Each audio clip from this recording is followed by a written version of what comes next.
Joey's biggest problem in Melee is that like he doesn't want to embrace that he's a Norwalkian. He like tries to be Zane and he tries to be Leffen Jr. He was at his best when he was Mango Jr.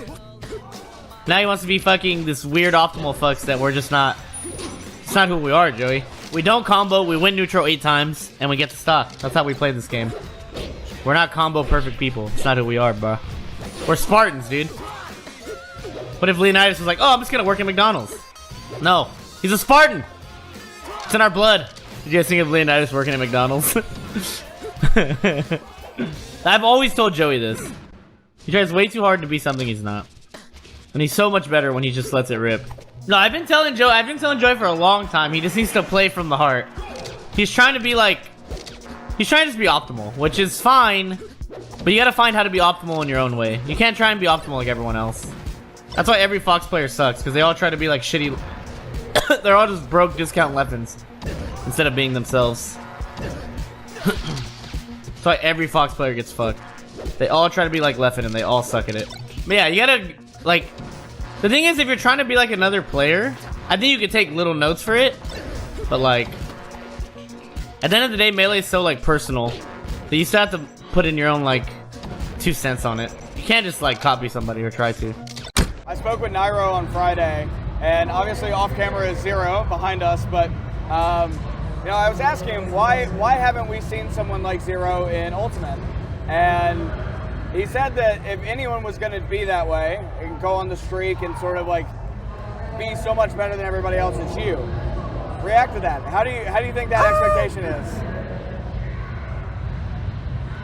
Those are big shoes to fill. It feels good, but at the same time, Zero and I are different people. We are actually super different from each other. So I don't really like. I don't want to be like Zero, you know. I want to be like me. I want to be something better. But I mean, it still feels great that people think I'm like the new Zero. Also, I was like the last person to beat Zero in Smash 4, so it feels like really good. I mean, if I win EVO, I'm gonna try to win every single tournament. I mean, I'm already the best player, so I just need to prove that I'm the best player. So, what do I want to do? I want overall improvement. I want improvement, especially emotionally right now, but I want improvement physically, mentally, in Smash. You know, I want everything for myself, and I think I really deserve it, and I really want to get that. It's not about any one tournament. It's not about taking over Mango's role, which I don't think I would want to be him. I want to be my own person. And so what I want to do is I want to eventually get myself to a place where I'm really performing well and I'm really showing people what I think I'm capable of, and I really want to be demonstrating the consistency that I was starting to demonstrate, I think, back at Skatar. And I'm really hoping that comes from me, because when that comes from me, that shows people that, you know, I mean, even if I don't win every time, if I'm making like, you know, top 2-ish every tournament, I'm a serious contender. I am a real threat. I am someone that is really working in their own best interest, and it's something to respect. It's not something to say, well, he's not good because, you know, maybe he camps or, you know, whatever. It's like, you know, you respect the work ethic of this person. That's something I would rather put out there. I'd rather express myself as someone that's really taken a tremendous effort for myself in all ways, and hopefully, as some people have pointed out, educate some people with my play. And I would really love to be able to give in any form like that if I possibly could. So, like, outside of the game, then, would you say Armada the player compares to Armada the real person outside of the game? Melee's a game where, like, your personality really shows in how you play. And you can kind of see points in where Armada, well, I never call him Adam, so it's just Armada. Yeah. They kind of just connect, and he's, like, very... Have you ever heard him, like talk about McDonald's? Dude, McDonald's sucks. You hear that punish? Look at that. That's straight up, all business. All business. That was all business. And like the way he talks about just the way he is with like some things, you can see that like just like brutal, just like down to the point. If he thinks you're stupid, he's gonna call you stupid. It's like that's just. I have strong opinions. I won't disagree. Yeah. A lot of things is one way. And like that kind of shows in the way he plays. He knows what he wants to do. He knows how to get it. You know, there's no considering his opinion again. Oh, you know, well, you know, maybe there's a value of liking McDonald's beyond like the health value the fries are or so something. Good, dude. So there's none of that. You know, the fries are so good. None of that, like, you know, maybe the salt once in a while is okay. You know, think about risk reward over time. So there's none of that. It's just this is what it is, and this is why his play is characterized by the same type type of very effective walls that are mixed up very well into as Mango said, the hard-hitting opinion, McDonald's sucks. See, this is What? I You think about this?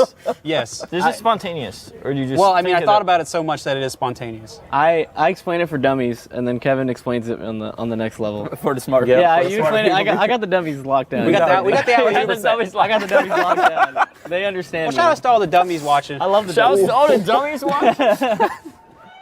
And we only believe whatever he says about himself. So, Mango, would you like to tell us who you are? Because none of us know. I'm the sickest melee player to ever touch a controller, without a doubt. And I might not be the most optimal, the smartest, but when I get going, it's a sight. It's poetry. It's beautiful. I'm just a hit or miss. Like my playstyle is very like I rely heavily on reactions, reads, and like just trusting that this dumb option that I'm doing is gonna work. Joseph Marquez and C9 Mango. What's the comparison between the two? Would you say that there's a parallel where the lines never touch, or Same they person, actually- baby. Yeah, it's the same person. Same person, baby. Yeah, no, it's a lot of the same. In Mango's game style, he's a hit or miss, all or nothing. All or nothing. And it's pretty much you in all your life, whatever you do. Yeah. You just go for whatever you think is the best for the situation being. Playing against Mango, it's more like if the train is coming at you and you're not ready, then you're dead. You gotta dodge the train. And if you can dodge the train long over enough for so me. it slows down, that's when you can go in. Can we have Kevin talk about my game style real quick? It's my favorite thing to hear Kevin talk about the way I play. Let's hear it. But it's beautiful. Just listen. So I'm gonna keep this. All right. So I love when I Kevin recognize talks what about I'm the way I feeding play. into here. So I gotta keep it short. But I will say it feels like it's like a needle, and he's trying to find a way to stick you in your brain, and you have to find a way to keep stopping it. If you stop him, he just redirects and tries to find another way. So he's always trying to make you make a decision like that. And when you see him act like as a person, he's always. I mean, I was telling Armada earlier how he's so good at getting a reaction out of you because, as a person, because he's always, he's in your face. He's got something funny to say. He loves to tell you about how many subs he has, whatever it is. See, look, it's funny. It is funny, and he's really good at delivering it. And it's the same type of thing in the game. He's good at getting a reaction out of you. He's good at saying, well, if I do this, I know that you like to, have this type of response. I know kind of what makes people afraid, what makes them angry, what, everything like that. And so he's playing much more of a psychological game. He wants to get the crowd involved. He wants people to be talking about it. He wants there to almost be like an effect beyond the game where people come home, and even if he loses, he said, did you see that sick thing Mango did? Yeah, you can definitely say he's that kind of player that speaks to the viewer's heart, like the true fan of Smash. Because then they'll just start all chanting his name, win or lose. They'll always chant his name. Ironically, like Hungrybox, you have very high highs in your mentality. You have very low lows in your mentality. I think that goes for so many players. Him and I have talked in depth about what he does to keep himself composed. What do you do to keep yourself composed? I feel like I need a core game plan. That's all. Like I need to know what to do just to still my mind. Like I'll have these couple of things like, all right, he wants a shield grab, he wants to do this, like this is what I'm supposed to do on this stage. But oftentimes, like my body, right, like it knows what to do in much more detail, and that situation might not even come back. But I have a problem where I overthink things. I let things get to me that are outside of the tournament. This is best of 3. There's no warm up. But when I have these couple core things that I can always like think about and like be comfortable with thinking them, so I can just let the rest of me just focus completely on the match. That helps me keep a lot more composure. And then it's honestly just like pure experience. I told myself after every stock, like I'm playing good, but I haven't won yet. I'm playing good, like maybe someone watching the 3-0 was like, oh, it looks easy, right? But to me it was like, right now he can turn this. Right now, and it's been so many tournaments where I got in second or third, right, where like it looks like I can finally do it, but I just don't. So to me it was honestly just like really basic stuff, not letting things get to me, keeping composure, but like the struggle to get there where it was this, like where I remain this focused, was a long one. If you are playing in a tournament set, how do you, if you are losing, keep your composure? I just take a deep breath and remember it's not over till it's over, because I've made some crazy comebacks before, especially in like game 3. I'm down like 3-1 stocks and they're at 70%. I win somehow, so I just have to remember I can do that. What's up? Senor Light, What's up? what do you do to stay calm in tournament? I think about the fact that everyone was in my position at some point. As in being scared? Yeah, because we were all scared at one point. So, Meister, if you are down in a tournament, or like a set or a game, how do you stay composed? I just thinking the end I'm gonna win, or for example, like whenever I'm losing for like stocks or percent, I just go like, okay, once I get one opening, I'm gonna deal like 50 or 60%, or I'm gonna get them into an edge guard situation, and then I'm gonna win. So like, it's just like, You know your win conditions? Yeah, exactly. I know my win conditions, and I know like what to do when I'm losing, so I'm always chill. MK Leo, Mr. Game 4. This is a good question for you. When you are down in a tournament set or a match, how do you stay composed? How do I stay composed? I breathe. I breathe again. Then I get arson and I win. Void, when you are down in a tournament set, how do you know you can bring it back? Like game count or like? Just like if you're about to lose, like how do you stay composed? I've done it before, so I can do it again. I don't really stay composed. I just get nervous. I've definitely true. never given up. I don't stay composed, and there are times where like, so there's one time I was fighting Shuton and he was washing me, and I literally gave up and I played for fun and I washed the hell out of him. Was it Genesis? No, this was at some TGV tournament. Oh, like Smash 4? I was like, I'm just gonna go for cool stuff, and I just started destroying him. And I was like, there's always something random you can do to win. Like there's always a win condition, no matter what. Even if your win condition is giving up. What would be your advice to other players who are now kind of being put in these moments, ones that you've been in so many times before, and that big giant stage? What would be your advice to them on how to make it better and kind of take all that in and make sure that you keep yourself composed in good moments? For me personally, I try to not overthink stuff. I feel like a lot of things, it's like people, how do you say, they're making a bigger deal out of it than it has to be. Like sure, you're playing in front of a lot of people, but at the same time, it's still the same game that we have played for so many years. Like, I played this game since I was a little kid. Just because other people are watching doesn't change anything within the game. It's only my mind that thinks stuff is different, but it really isn't. So I feel like, for me personally, I don't try to overthink stuff. It's the same players, it's the same game, the same characters, and the other things is just my mind trying to play tricks on me. And I think that's the biggest issue for a lot of people. Instead of like, they're afraid of an outcome that they don't even know about. They are basically trying to live in the future, but the future haven't even happened yet. So I just try to stay in the moment and not think about all these things, because I feel like it doesn't help, at least not for me. Obviously, I was trying my best. This is my job, this is my career, this is my dream. That's why I'm here. Yeah. And a lot of people in the audience were experiencing some deja vu. Maybe you were experiencing it as well. Let's start with Tweak, because you met him in the finals at EVO. You were down 2-0 there. You were down 2-0 here. What were you feeling in that moment when you were down 2-0 with Tweak in the losers final? I mean, in this tournament, I was like, okay, I already made a 3-0 on him, like a reverse 3-0. So like, I think I can do it again for sure. I don't think he's playing that well. Like, I just feel like he wasn't trying his best, to be honest. I think I was gonna lose. I mean, I was losing, but then I was just like, okay, I just start playing better. My mentality was literally like, oh, I already lost. I'm down 2-0. I'm losing the game, so I have literally nothing to lose. So I'm just gonna try my best. I'm gonna spam like backers, forward smash to see what happens. I made it to reverse 3-0. Then I don't know. I did the same thing. I don't know how to feel. When I made the comeback, I was like, okay, I just need to win one more, and if I reset the bracket, I'm pretty sure I'm gonna win. But like, I don't know. Like, if you want to know how do I do it, I have no idea. I was just playing at my best. You can't describe it, because a lot of people watching this will be thinking, how on earth do you get so close to losing and then you just turn it around and make these epic comebacks? I mean, a lot of people would love to know what's going on in your mind in those moments. You're down 2-0, you're down 2-1, in these pressure situations, and yet you somehow find the resolve to win. When I'm playing, I actually don't think anything. I'm just thinking about winning. I like what I can do better. My opponent habits, and like, how can I win? I mean, I don't really think something when I'm playing. Taking it one game at a time. You're just not looking too far ahead. I'm just like, okay, maybe I'm losing right now, but I mean, I can still make it. I already did it at Evo, so why not this tournament? I was just like, oh, seems like fine. I mean, that's why I'm the best player right now.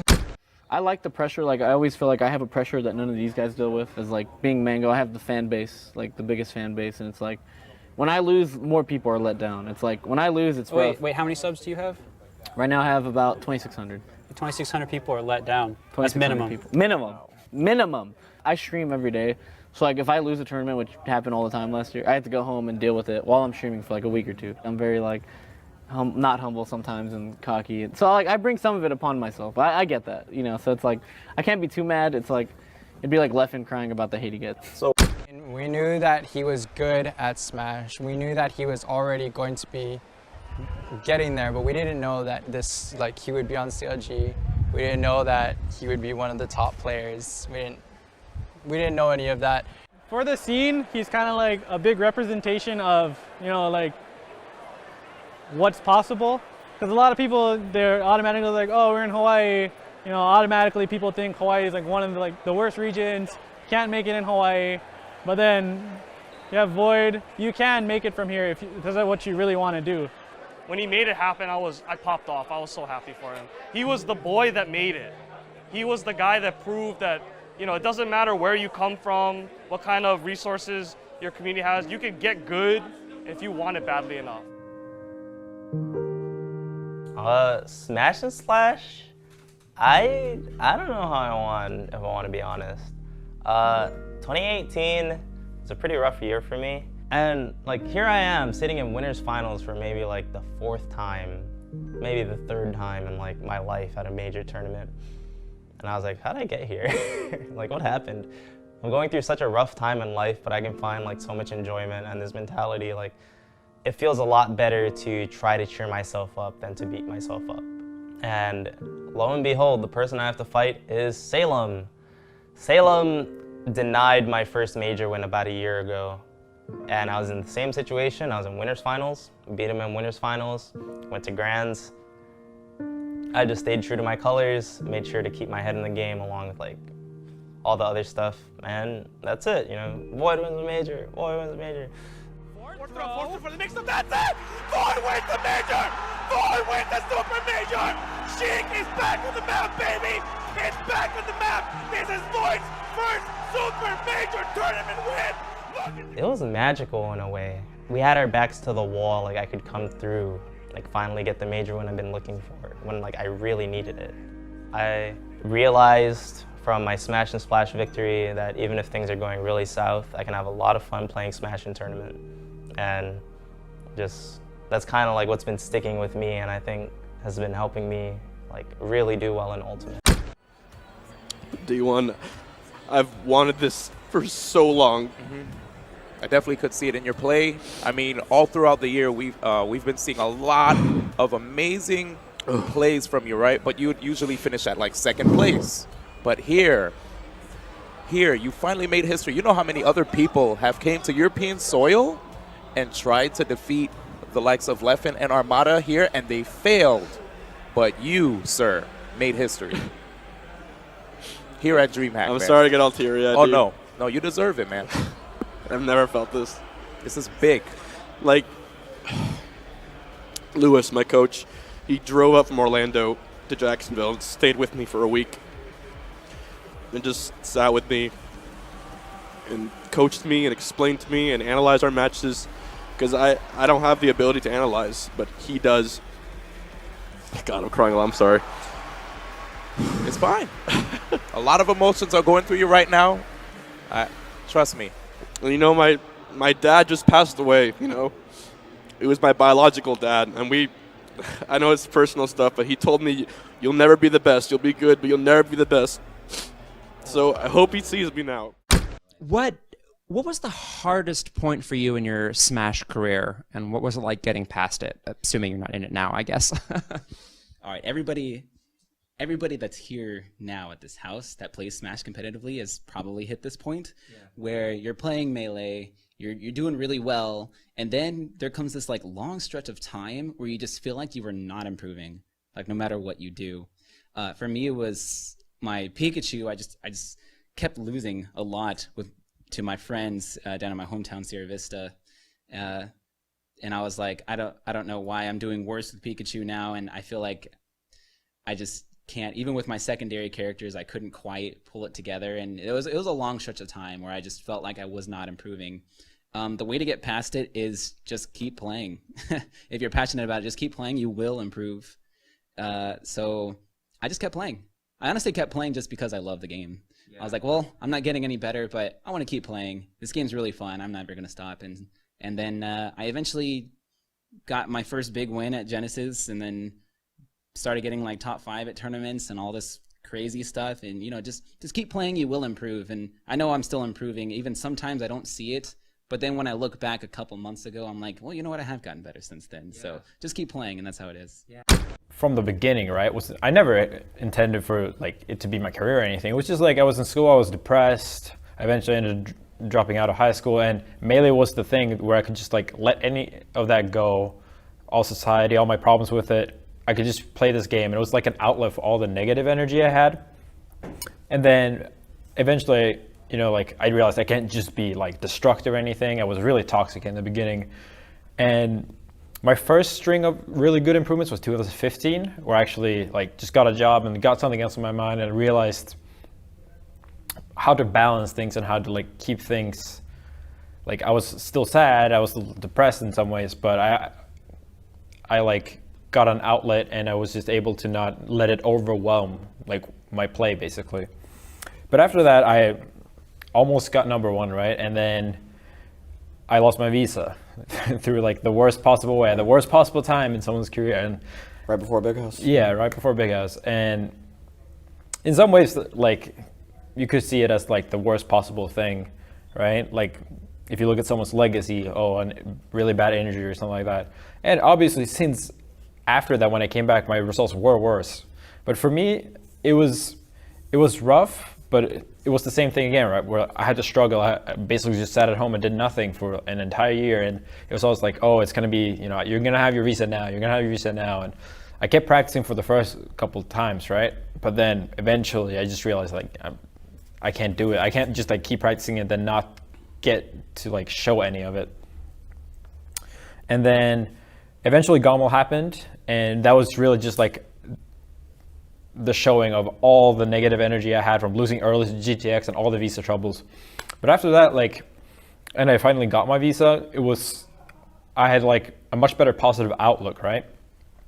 But that also meant that I didn't have the same drive to perform, because I was like, all right, I have a sponsor, I have a stream, people actually, like my place in the community isn't as controversial and like as consuming. So I didn't really feel the need to perform at every single tournament. And I need to like show that I'm good at something. So since then, it's just been like stepping stones, right? Where like I keep getting a little bit better every time, and I just try to like reconfigure my brain, basically rewire it to manage to function even though I'm not miserable the rest of my life. So I can actually like play Melee with positive energy or like being happy. And that is honestly what means the most to me, that I woke up today happy even before I played. I was happy yesterday. And even when I lose, I'm not like, it doesn't hurt me as much, which is obviously depends from time to time. But the fact that I was able to do it and, you know, like do the rest of my life good too means a lot more than if I just like had this one win and everything else sucked. Well, the thing is, like, I felt like before this tournament, I got a lot of things getting in the way, like real life stuff. Like I had to sell my car, I had to get a new car, so it's harder to go to places. There's like many things. That's just one example. And I actually did not get as much preparation for this tournament as I normally get. So like, it's kind of funny. He wasn't even trying. I was trying, but it was very difficult to prepare for this tournament, basically, because of in real life stuff sometimes. Yeah. So